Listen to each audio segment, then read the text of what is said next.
Welcome everyone, this is Amer from U Council. Today we'll talk about a subtopic of Rule 76, Simplified Procedure Rule in Ontario. If you don't know anything about Rule 76 or if you have not reviewed our previous lecture on Rule 76, then I will encourage you to check that lecture before you review this one, because we are indeed covering a subtopic in Rule 76. And the topic relates to when you have commenced a court action under simplified rules under Rule 76 and the defendant objects to the court action being commenced under simplified rules, then what is it that you need to do? We'll cover that in today's topic. We begin with our usual disclaimer that this course is not legal advice. So if you have any specific questions, you should contact a lawyer or a paralegal or contact the Law Society of Upper Canada for any referrals. We'll briefly talk about the grounds for an objection. When can a defendant object to your claim having commenced under the simplified procedure? And what do you do when you are faced with an objection of that kind? We'll provide you with some tips, and then we'll give you some additional resources. Okay, so briefly speaking, if you want to know the details of the kinds of objections, you should review our other lecture on Rule 76. But briefly speaking, if your claim exceeds $100,000, you do have the option to commence it under simplified rules, but then the defendant has the option to object to it. So if your claim is in excess of $100,000, you have still commenced it under simplified procedure.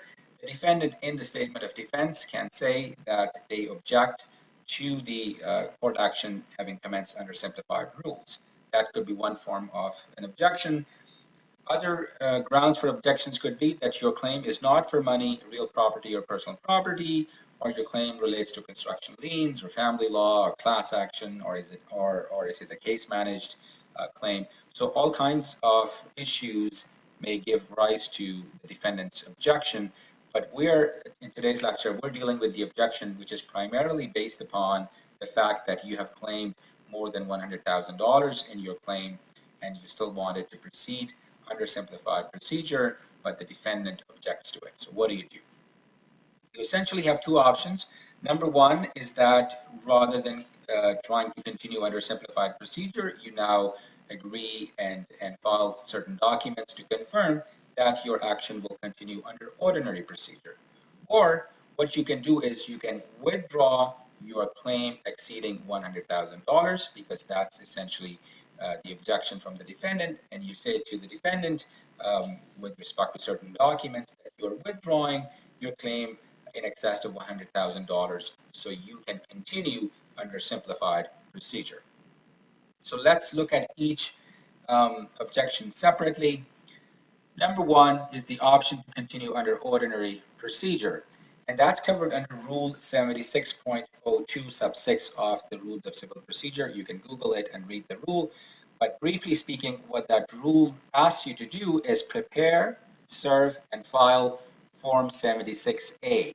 There's a specific form under Rule 76, which you are required to prepare, serve, and file with respect to option number one, if you wish to continue under ordinary procedure. Let me see if I can find that form for you.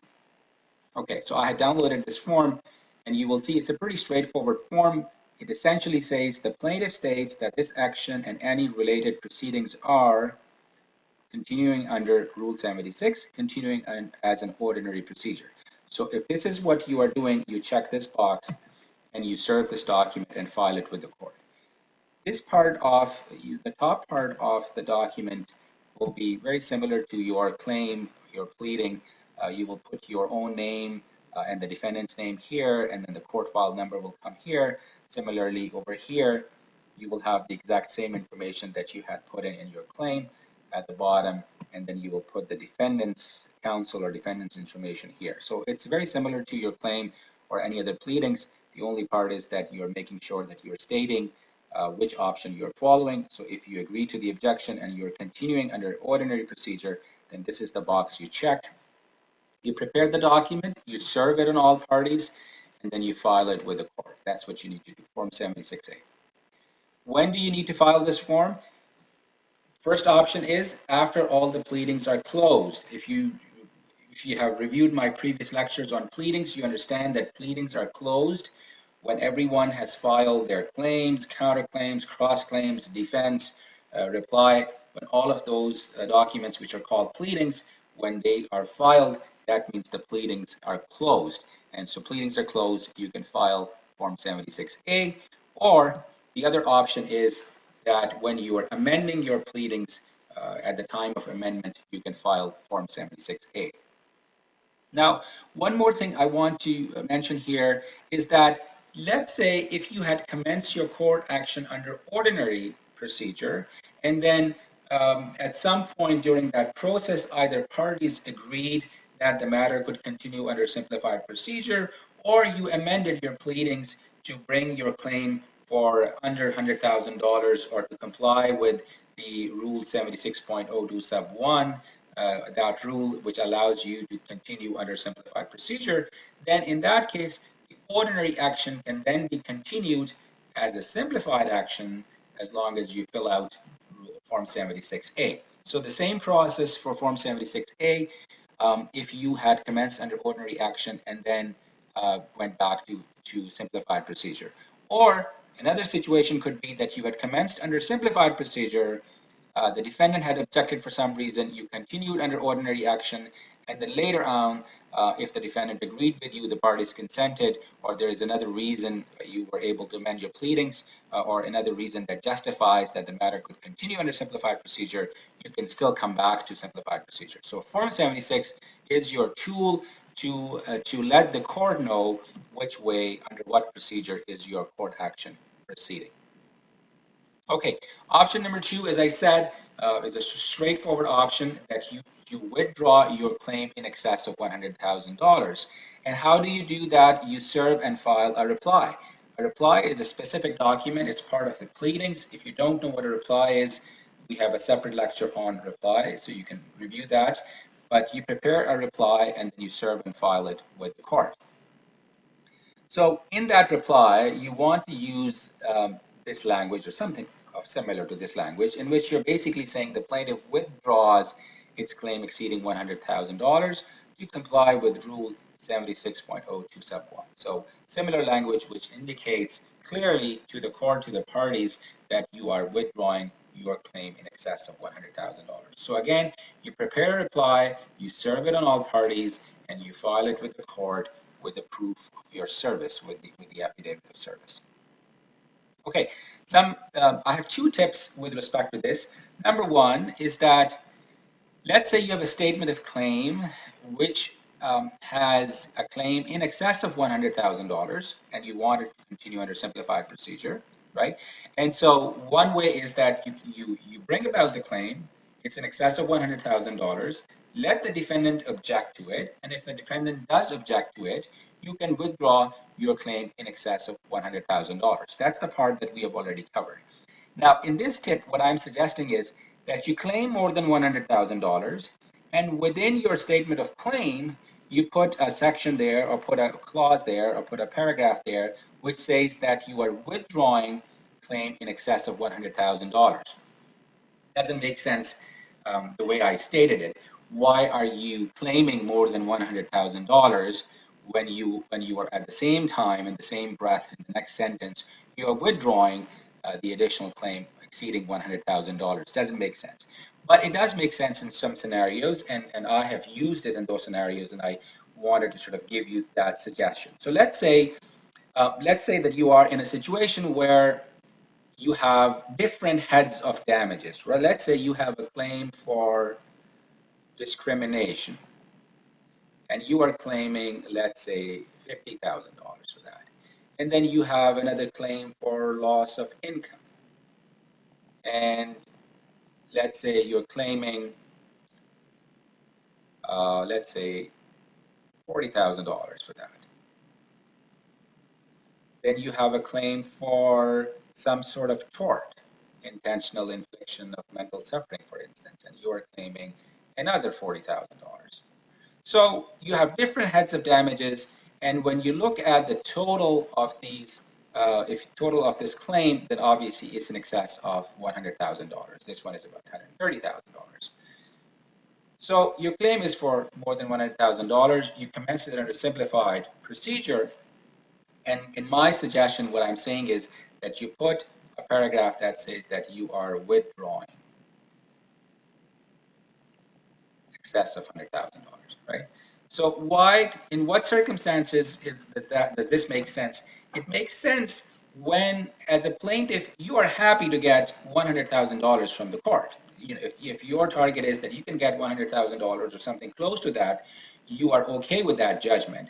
But at the same time, you don't know which parts of your claim the court is going to agree with and which parts it is going to deny. So let's say you are in a situation where the court says, we're not buying your loss of income argument, you get zero on that. We're not buying your tort claim, you get zero on that. And we're agreeing with your discrimination claim. Now, the value of your claim based upon how the court has decided is now literally come down to 50K.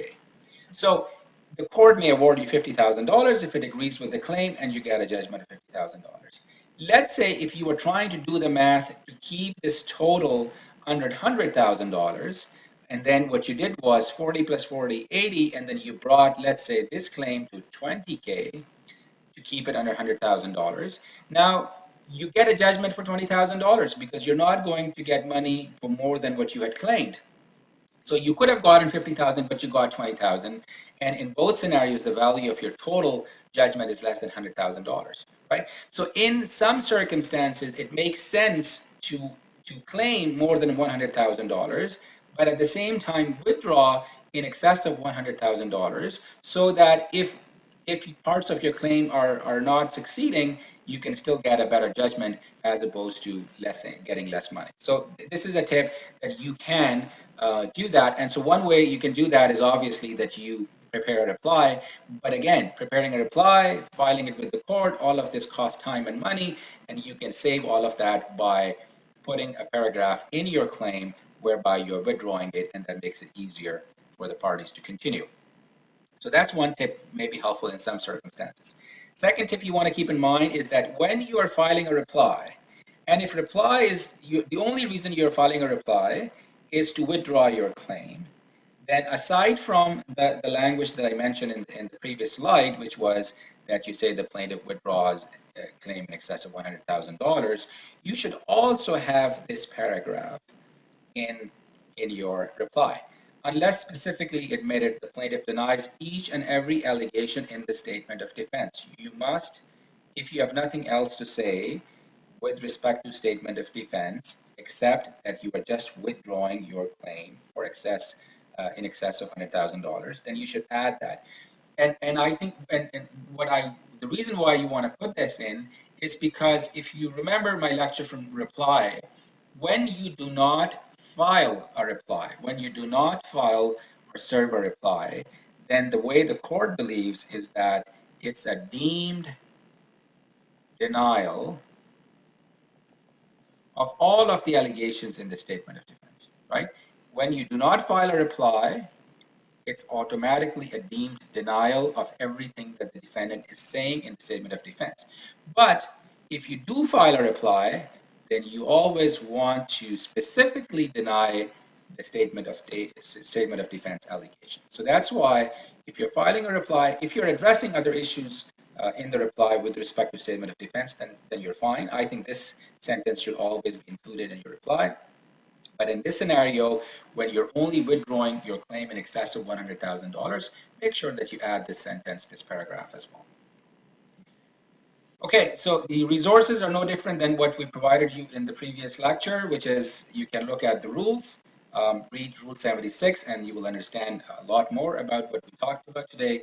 There is a posting from Attorney General on their website, and you can check that out with respect to simplified procedure. So hopefully this gives you an understanding of a very specific topic where the defendant has objected to you commencing the court action under simplified procedure, and how do you go about dealing with it.